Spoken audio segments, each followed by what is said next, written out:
My dear, esteemed, and most honorable viewer, perhaps you are asking yourself, so just how was it that Saturn's planetary being came to be involved in the Matrix?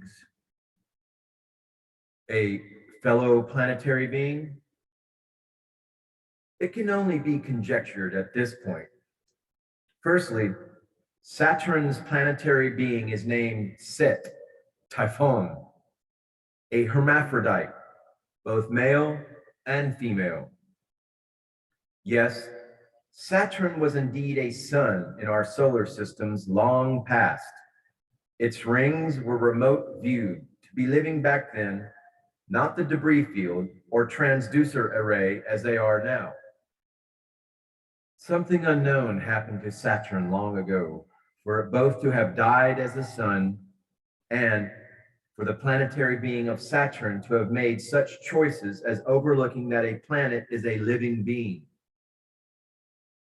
It is not really clear what did or how a planetary being came to want to play God and subvert another planet's species from their rightful natural soul evolution, but Set Typhon did. Perhaps it was the influence of the few other extraterrestrial species that had a common agenda and motive against humanity or its predecessors. Either way, all are being called on that game. That game is under the full gnosis of the prime creator, the divine grid programmer. The aberrant error has been noted and that part of the equation corrected, especially now that the dark mirror magic to obscure and distort their actions has been removed from the planet.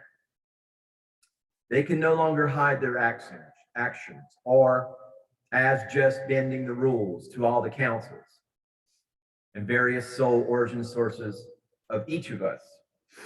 The Dark Cabal, the Matrix, they violated universal law. They have violated, profaned the Galactic Codex. And the councils have spoken and adjudicated much in the same fashion as King Solomon the Wise. The exact reasons as to why Set Typhon willingly joined up with the Draco will be unknown until we are all cleared of the negative implants, till we have uncoupled ourselves from the digital matrix. Know, though, that this was no wounding or trapping by the Draco of Set Typhon, as no planetary being can be taken hostage by any. Lucifer, a creation angel, however, was taken hostage.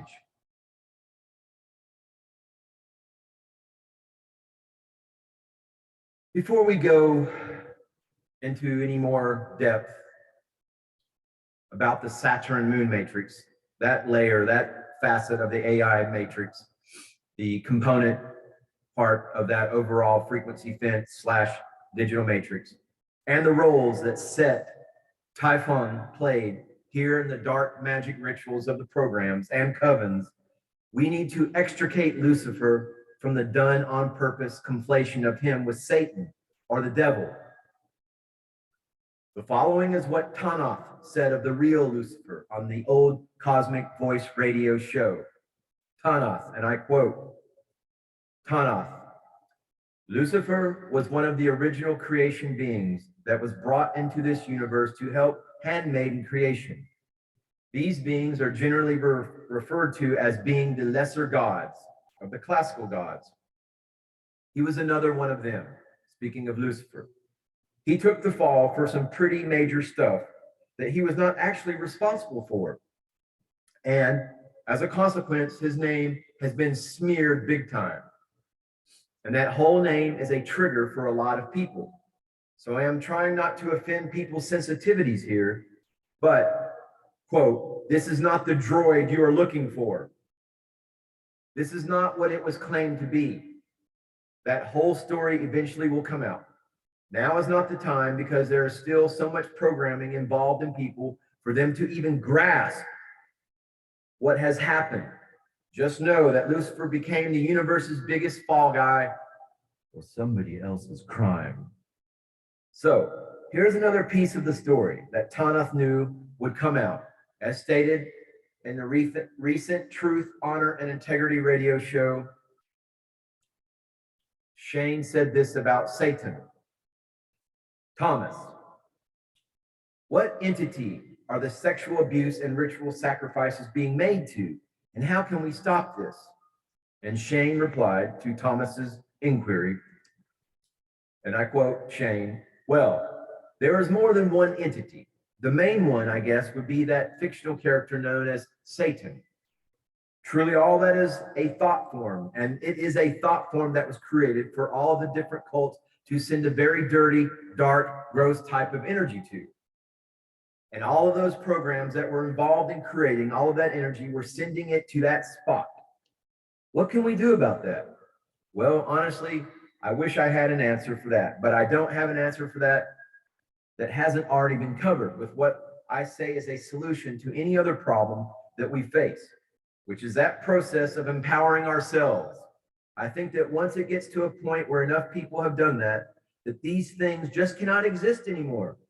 Also, I mentioned earlier about a lot of programs that did a lot of that stuff have been closing. So that's a good thing. Yes. False energy matrix. Plug has been yanked. I don't want to make anyone feel like I'm saying we're out of the woods on that, because we're definitely not. I just mean that it will be happening less than it has been. Most of the people within those programs are now realizing that the entity that they were sending that to doesn't exist, and therefore it's a pointless act. It has been something that the Draco have had there just to keep them under control. And now that they understand that they're not under that control anymore, they're stopping doing a lot of these redundant processes that harm us a great deal in their redundancy. And that is an example of that. It's the one that disturbs me the most. It really does. And I'm still quoting. That's why I don't like to talk about it. I also don't want to give anyone any kind of false hope about it. And I don't want to traumatize anyone about it either.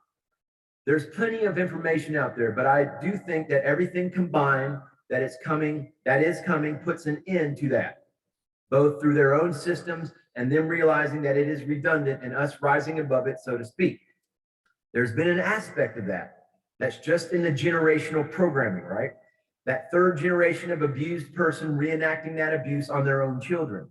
That is starting to stop based on things like a rise in consciousness through the internet or interconnectivity. People being able to actually talk about it, just people getting a little bit smarter as a species and figuring things out. We shouldn't be keeping that kind of stuff secret, because even, about a generation ago, a lot of people who were experiencing those things wouldn't even dare tell anyone about it. Whereas today, there are a lot of agencies out there that you could go to anonymously, tell them about it in order to get some kind of action to help you out of the situation. So all of those things combined tells me that that's the type of human activity that can't last much longer. It's something that I think most of us as a species are finally going, okay, we don't even want to do that. What type of parasite is causing us to want to do that? Let's get rid of that parasite. The archons, hello. So we don't have to do that because we really don't want to do that, and I think I can leave it at that. All right, so end of quote. So the fictional entity called Satan was created to be a real thing, to control the program members with fear and power. Satan did have several extraterrestrial beings who took turns playing the role, just as the same ones did with their impersonating of God, Yahweh, in the Bible. Satan is what's called an egregore in occult magic. An egregore, it's a fourth dimensional energy form that's created by the repetitious thought, the repetitious focus. Remember, energy follows your focus. Where your focus goes, there energy flows, so to speak. Egregore is an occult concept representing a thought form or collective group mind, an autonomous psychic entity made up of and influencing the thoughts of a group of people. Not unlike the Sanskrit word used to refer to a practice in Tibetan Buddhism, a tulpa, in which the practitioner creates a sentient being through the power of thought. Thought form is a rough English equivalent. The controllers knew humanity was very imaginative, willful, and could put a lot of attention, energy behind growing and empowering a thought form that would, in the end, be very convincingly real. Especially when the energy of Satan was backed up occasionally by an intensely powerful Draco presence or a higher dimensional planetary being. Satan was not just used to control the program members, however, it was used to control all of us. The cultural impact of the king of the demons was, as known to all, thanks to the program's covens and Hollywood, irregardless of the person being religious. So the programs and covens fed the louche energies they produced in their rituals into the Satan egregore to collect it all in one place. Let's call them louche forms. Horrific, cruel, aberrant acts done upon humanity, even false flags, deaths of persons of importance to us, and global catastrophes, traumatic events, all were louche harvests. Each created high levels of an emotional response which are fed into this layer of the matrix. One very infamous dark coven in America is not coincidentally named the Temple of Set. Another name for Set Typhon is Va, or as in Vatican, a vampiric god, perhaps a male Draco parent's impersonation. So, as anyone would know from even a glance at the Bible, Satan has long since been conflated with the real being named Lucifer. Luciferianism is well known to be worshipped by the Illuminati. Lucifer, the morning star, the bringer of light. The Illuminati's illumination was powered by Lucifer's light, soul energy in many ways. Lucifer, as Tanakh mentioned, was a handmaiden of creation, as in one of the many creation angels that assist in a planetary being's many life systems, cycles in life, forms, and species. There is many types of levels of creator beings. There are many of these types of creator beings. Some are what we call angels. There is, however, an unspell to be done here, a spell of reversal. I prefer to call them creator beings, as the term archangel has been tainted by the Draco influence with the addition of the arch prefix. Arch means to rule, lord over. These are things that the extraterrestrial species behind the creation of the egregore of Satan and the Draco Yahweh of the Bible wanted us to feel. None of our creator beings' intention was to rule or lord over us. They were here to guide us. Suffice to say, from now on, these angels will only be referred to as creator beings or just their first name. Each of these creational beings governs, manages a specific area of life on a planet. They assist the planetary being in the more finer aspects of the life on it. These areas of management are chosen by the attributes, elemental qualities, or resume of proficient skills, so to speak, of each creational being. Lucifer happened to be for children, the protection and guidance of children, the light of our future. Lucifer, perhaps nothing to do with being the morning star, which is Venus in our morning sky. It is an odd, tangled web, these names. All one can do is point out the links and patterns. Lucifer Morningstar, interestingly the exact same hexagonal shape that has been notoriously photographed and excused as a storm, with 5 perfect sides on Saturn, has also been remotely viewed on Venus. An ET species who claimed to be from Venus came to visit the USA to meet with Dwight D. Eisenhower on March 16, 1957. His name was Valiant Thor. This much photographed and publicized in the text of people's conversations with Thor is all over the internet, one of which Thor clearly said claimed Jesus was an incarnate of Venus. Yet another planet with hexagonal technology structure on it involved with an impersonator of the Earth's original guardians, protector, and teachers, most likely. Make of it what you will, but know that this hexagon has very much to do with the mind-controlled technologies connected to our moon being beamed at our planet and into us. Stay tuned, folks, as we continue to peel back the layers and the component parts of the AI matrix, the system of slavery, of control that we have all fed our energies into and thus become food for the archons. Not up in here, folks. Not up in here. Hit that subscribe button and get out of the drive-through. All right. Namaste. Namaskaram.